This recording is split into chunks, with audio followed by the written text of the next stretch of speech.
Hi बच्चों, so welcome to another video of JEE Maths Advanced. So today we'll be doing a problem for JEE Advanced 2026. So the problem is from permutation and combination. Let's see how many of you can crack this problem. So if you can solve it before watching my solution, please comment your answer in the comment box. Okay. So question says that consider all the permutations of the 26 letters that start with Z. ठीक है, मतलब Z से शुरू होने वाला 26 letters का permutations करना है मुझे. ठीक है. नेक्स्ट पूछा है the question is in how many of this permutations the number of letters. Interesting. मतलब ये जो परमुटेशंस होगा लेटर्स का स्टार्टिंग विद जेड हमेशा, इन परमुटेशंस में कितने ऐसे परमुटेशन है कि number of letters between Z and Y is less than those between Y and X. ठीक है, चलो करते हैं. सो देखो, जेड से एक लेटर शुरू हो रहा है, राइट. तो ऐसे करके there will be remaining 25 letters, right. अब तुमको बोला है कि z और y के बीच में जो डिस्टेंस होगा, मतलब number of letters between, that should be less than between y and x. सो अगर यहाँ पे एक होता है, यहाँ पे मिनिमम सो यहाँ पे मिनिमम 2 स्पेस होना ही पड़ेगा. सो दिस इज मिनिमम कंडीशन. ठीक है. अब यहाँ पे देखो, अगर z और y के बीच में जो नंबर ऑफ लेटर्स कितने हैं, 0 है. सो y एंड x के बीच में एक तो होना ही पड़ेगा, right. This should be 1 because 0 should be less than 1. ठीक है.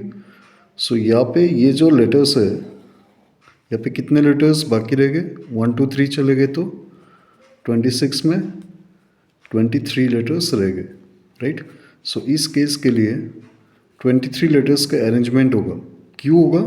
क्योंकि x यहाँ भी आ सकता है, यहाँ भी, कहीं पर भी, डजेंट मैटर. अगर डिस्टेंस बड़ा हो रहा है तो दैट डिस्टेंस बड़ा, मतलब 1 हो रहा है, सो 2 भी हो सकता है, राइट. सो वो डिस्टेंस ग्रेटर देन 0 है, सो डजेंट मैटर. सो इन सभी का अरेंजमेंट कितना होगा, 23 फैक्टोरियल, और x अगर चूज करना है तो 23 C1 में होगा. ठीक है. सो ये पहला केस हो गया, पहला केस का आंसर. अब सेकेंड केस, अगर z तो यहाँ पे होगा, ये फिक्स्ड है, राइट.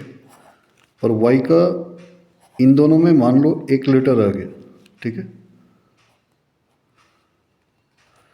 अब y एंड x के बीच में मिनिमम कितने लेटर्स होंगे, यहाँ से 2 लेटर्स होना ही पड़ेगा मिनिमम. ठीक है.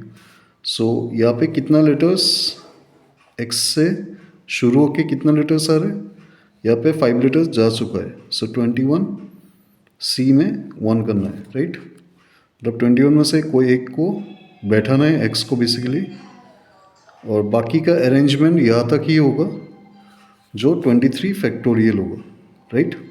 So that's our second. So second case का आंसर आ गया हम लोग के पास.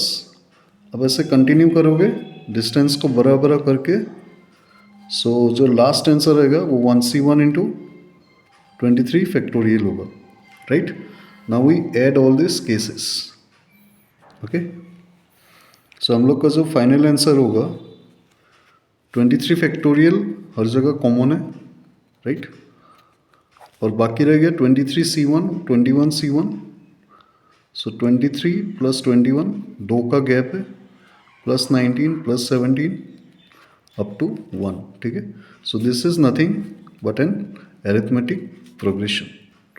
सो 23 फैक्टोरियल इंटू, इसका सम कितना होगा, first plus last letter, right.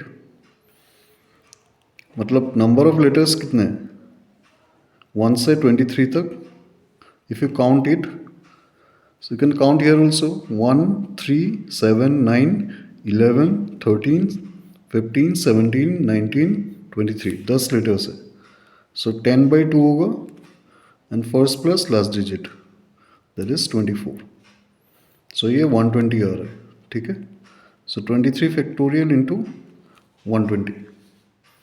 और मे भी कुछ कैलकुलेशन गलत हो सकता है मेरा, that doesn't count here. Okay, concept समझ में आना चाहिए, कैलकुलेशन तुम लोग खुद भी कर सकते हो। तो इसका जो आंसर होगा that is nothing but this option 6 into 24 factorial. ठीक है बच्चों लोग, चलो